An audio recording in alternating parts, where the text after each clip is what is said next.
Happy Sunday, good morning. Let's pray. Father God, thank you so much, O God, for today. Thank you for your blessing.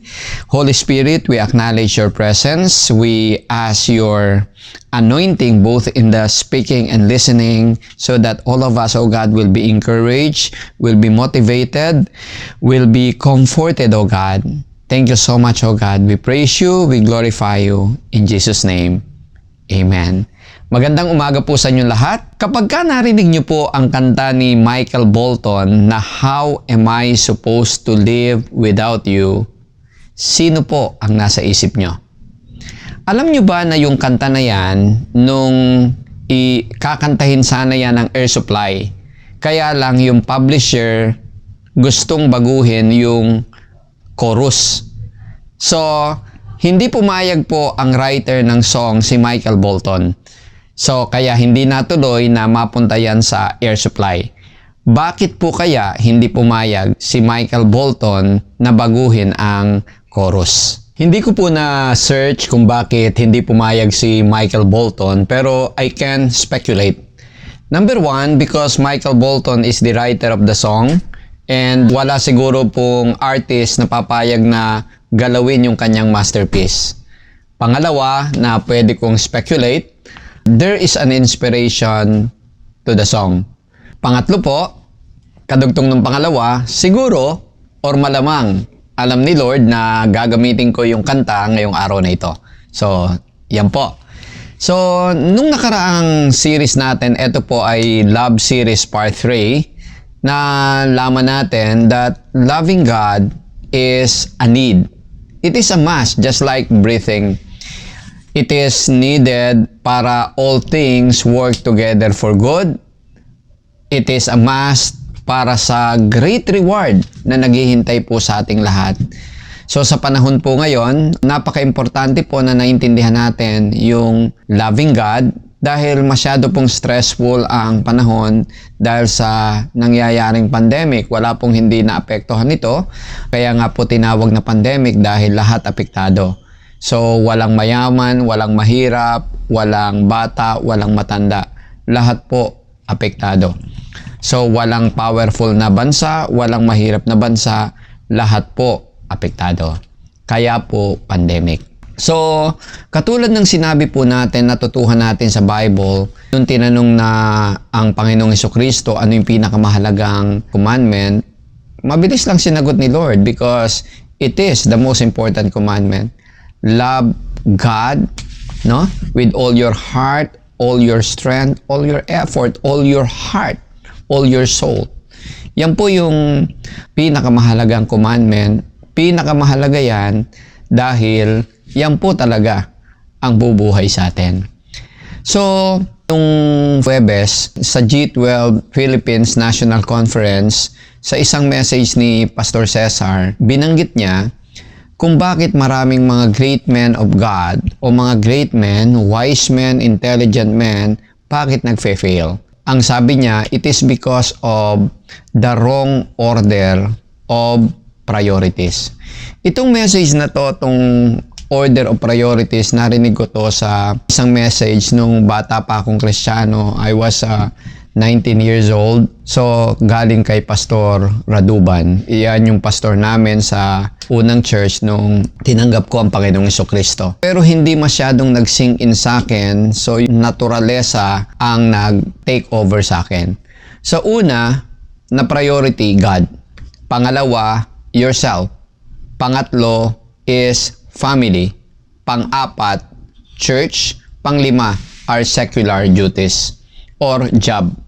So, I really cried nung narinig ko yung message na yun, lalo na dun sa ministering, kasi I was really guilty of it. So, lalo na nitong pandemic, na-strengthen dahil sa mga worries, sa negosyo, pamilya, napabayaan ko yung sarili ko, no? Kaya ngayon, I will have to maintain a lot of maintenance medicine para sa hypertension. So, importante, naiintindihan natin yung correct priorities, yung order of priorities. Napabayaan ko yung sarili ko because napabayaan ko si God. So dahil kung nandiyan ka lagi kay God, hindi mo mapapabayaan ang sarili mo dahil alam mo na in order for you to keep on loving Him, you need yung sarili mo. You need this body. You need to maintain this body. And in order to support and to continue loving your family, you need to be healthy. Ang sabi nga ng biyanan ko, boy, don't work too hard. Health is wealth. Tuwing magkikita kami, hindi sasablay ang biyanan ko. Health is wealth. Now, ngayong part 3 nitong series na to ng love, marami sa atin siguro nakita ko sa mga common na Kristiyano, nangyayari sa akin, nangyayari sa iba, no? I want to love God. Yan yung daily prayer ko, Lord, teach me how to love you. Hindi ako sasablay ng prayer na yan every time I pray because I know there is more to this in loving God. So, hindi ako satisfied. Naghahanap ako kung paano kung ma-feel. Sabi nila, love is not a feeling. Yes, but love has a feeling. So, I know what it is to love because I am in love with my wife. I am in love with my biological family and I love my family. I love my children. I know what it feels to love. So, hinahanap ko yung level na yon. If I love God, dapat higher level than that. Kasi kapag wala ako sa Cebu, noon, no? Nung before pandemic, pagka wala ako sa Cebu, hindi ko kasama si Tin, si Mrs. Padilla, isang araw lang, 2 araw, napakatagal. So, mamimiss ko talaga ang aking asawa at saka ang mga anak ko. So, sa atin ba, alam ko ngayon kung ano yung paanong mamiss mo yung minamahal mo. Pero, nandun ba sa level na yon si God sa buhay ko? Yun yung pinakatanong ko. I know, hindi ako nag-iisa. Yung bang 2 araw na hindi kami nagkita ni Lord, hindi kami nag-usap, magkakaroon ba ako ng longing, magkakaroon ba ako ng ganong katindi na desire na magkita kami? Kayo, naramdaman nyo ba yun? Lalo na yung may mga asawa na in love ka sa asawa mo or yung mga engaged para mag-asawa. Diba? Yung sabi nila may boyfriend, may girlfriend. Diba, excited ka na makita mo yung mapapangasawa mo? Okay? So, I know how to be in love. And I was looking and I was really searching and pursuing and searching how to be in love with God. Una, kailangang maintindihan nating lahat na number 1, we are capable of loving. Ang sabi po sa Matthew 22:39, you must love your neighbor as yourself. Self-love is natural to us. Natural yung mahal natin yung sarili natin. It is auto-respond.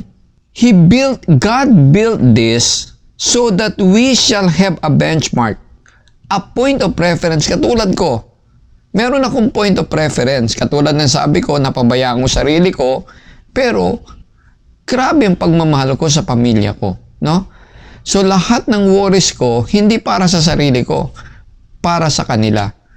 So, yung self-love is auto-respond natin yan sa situation. So, mahal natin yung sarili natin. Binigay sa atin ni Lord para meron tayong point of reference. Yung pagmamahal ko sa pamilya ko, dahil nakalimutan ko ang sarili ko yung pagmamahal ko sa pamilya ko, sa asawa ko, sa mga anak ko, hindi ko to ginagamit para magpa-impress, no? So, I know, lahat ng mga tatay, naintindihan ako. So, yan yung reference ko para sa paghahanap ko ng bakit ganito. Hindi ganitong level si God sa buhay ko. So, meron akong reference kasi dapat, sabi nga ni Lord, di ba? Those who love sa Matthew 10:37, those who love his father or mother more than me isn't worthy of me. Hindi lang father, asawa, anak, kailangan si Lord yung number 1. So dapat, kung ano yung nararamdaman ko sa mga anak ko at asawa ko, dapat higit doon yung pagmamahal ko kay Lord. Kung namimiss ko sila, dapat higit doon ang pag-miss ko kay Lord. That is how to put God as the top priority. So, loving sa atin, sa sarili, is auto-respond. So, basically, yung pagmamahal ko sa pamilya ko, sabi nga ni Sigmund Freud, all actions of man are based on his selfishness. Para sa sarili. Sabi niya, yung pagmamahal mo sa mga pamilya mo at sa mga pagmamahal mo sa anak mo, para sa iyo yan. Bakit? Kasi masaya ka na ginagawa yon. So, yung pagmamahal sa sarili, self-love, is natural. It is built in. So, everyone is capable of loving. Kaya mong magmahal. Di ba? Ang pangalawa dito na dapat nating maintindihan, walang ibang pwedeng magturo sa iyong magmahal sa isang tao o sa isang person o sa God, kundi sarili mo lang. Di ba meron tayong mga occasion, meron tayong mga experience na rinereto natin yung isang tao sa isang tao. Halimbawa, doon ko naintindihan kung ano yung damdamin ng mga magulang dahil meron kaming anak na 26 years old. Si Ma'am Tinyo, nakita ko si Mrs. Padilla, si Pastor Padilla, no? Si Christine. Rinereto niya yung panganay naming anak, rinereto niya doon sa isang gusto niyang mapangasawa ng anak namin. Pero nakikita namin na magiging click pag sila yung naging mag-asawa. Pero hanggang doon lang yun. Kasi kahit saang aspeto namin tignan, mas maganda ang mapangasawa niya itong babae na to. Kaso, ang pinaka-bottom line nito, ang makakapagturo lang na magmahal doon sa babae na yan is yung anak namin. Dito sa simbahan, may experience ako na binibuild up ko yung isang lalaki doon sa isang babae. Sabi ko, hindi ko naman sila minamatch dahil ayoko ng mga tuksuhan. Pinipresent ko lang doon sa babae kung sino at ano tong pamamaraan ng lalaki. Isipin mo, nagpaalam sa pastor, hindi basta dumiretso doon sa babae. So, pinaprocess niya sa tamang paraan kung paano yung pandiligaw. Binibuild up ko siya doon sa babae. Kaso yung babae talagang ayaw. Iba yung type, no? So, ang bottom line, makakapag-build up lang ako pero ang talagang magtuturo para mahalin yung isang tao, yung taong kinauukulan. So, ang pwede lang magturo sa atin magmahal sa isang tao, kasama dyan ang makakapagturo sa atin upang mahalin ng Diyos. Walang iba kundi tayo. Walang iba po. Pero anong sabi ni John Piper? Merong version si John Piper, nung version ni Sigmund Freud. Ang sabi ni Sigmund Freud, diba, selfishness. Meron term dyan si Sigmund Freud, yung hedonism, love of self. So, ang term ni John Piper is Christian hedonism. The greatest joy, the greatest happiness, the greatest love na pwede nating ibigay sa sarili natin is to love God. Kasi lahat yon babalik sa atin eh. It will give us the utmost happiness, satisfaction, fulfillment. Yun po. Pero tayo din lang po ang magtuturo sa sarili natin. And ang pangatlo po, ang nakakahinder po sa pagturo natin ng pagmamahal sa God is yung too much love for self. Yung too much love for self hurt our ability to love others and hurt our ability to love God.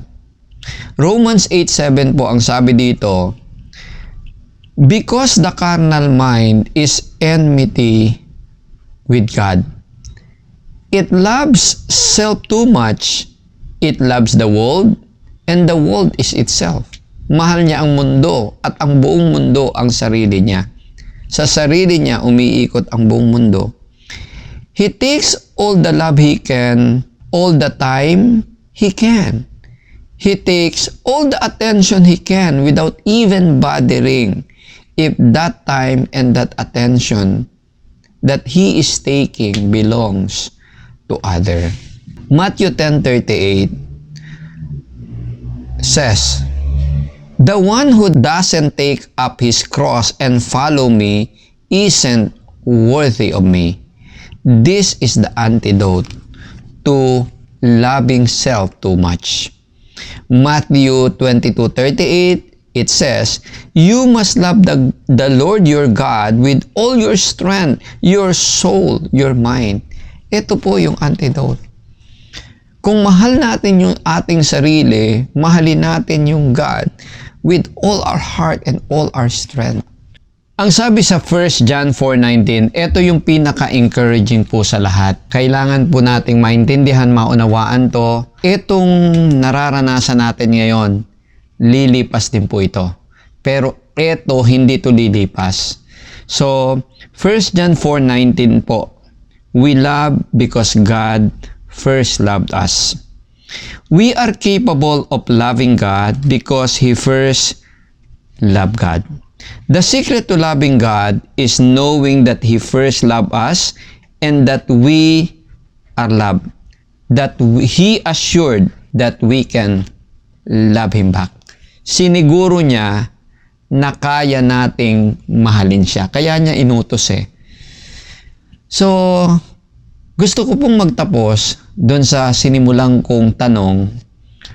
Kapag ka po narinig nyo ang kanta ni Michael Bolton, How am I supposed to live without you? At tinanong ko rin po kayo, bakit kaya hindi pumayag si Michael Bolton na alisin, palitan yung chorus? Ano yung chorus? How am I supposed to live without you? Yung po.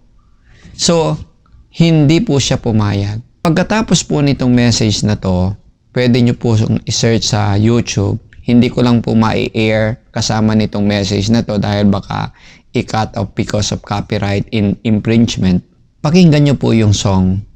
Ako po naniniwala na yung song na yan in-inspire, pero ang totoong author, ang totoong kumanta, ang message ay galing kay Lord. Imagine po natin na the creator of the universe, the owner of the universe, our King, the all-powerful God, and the great God, greatest is an understatement for Him because He is not just the greatest, but He is the only great. Imagine the great God, omnipresent, omnipotent, all-powerful, all-knowing, the owner of our life, our Creator, will tell to you, how can I suppose to live without you? His emotion, nung nakita niya na we are leaving Him, na we are embracing and loving another in exchange of Him, telling us, how am I supposed to live without you? He is telling us that He cannot live without us. Kaya in the parable of the lost sheep, kahit nandun yung 99, wala yung isa, the lost sheep, hindi siya papayag na hindi matagpuan yung lost sheep. Bawat isa po sa atin, importante. Importante po ikaw kay Lord. Sinasabi niya, how am I supposed to live without you? Dapat po nating maintindihan, grabe ang pagmamahal ni Lord sa atin. Grabe ang pagmamahal ni Lord sa iyo. Importante ka sa Kanya. Napakamahal ka niya. Hindi siya papayag na mawala ka sa Kanya. He cares for you. He loves you. Itong COVID, dadaanan lang natin. Isang bagay ang ina-assure niya. I will never leave you nor forsake you. Hindi niya tayo iwan. Kasama niya tayo. Kasama natin siya dito. And dahil kasama natin siya, lalagpas to. Tibayan lang po natin ang ating paniniwala sa Kanya. Magtiwala lang po tayo. Lilipas po ang lahat. Mahal na mahal po tayo. Mahal na mahal po kayo ng Panginoon. Mahal na mahal po kayo ng ating Panginoong Jesucristo. Let's pray po. Father God, thank you so much, O God, for today. Thank you for your blessing, your goodness. We praise you and we glorify you. Thank you, O Lord, for loving us and making us capable of loving you back. Thank you so much, O God. In Jesus' name we pray. Amen. Ito po ang tandaan din natin. You are loved, you are cared by God, and you are blessed by Him. And you are blessed to be a blessing. See you po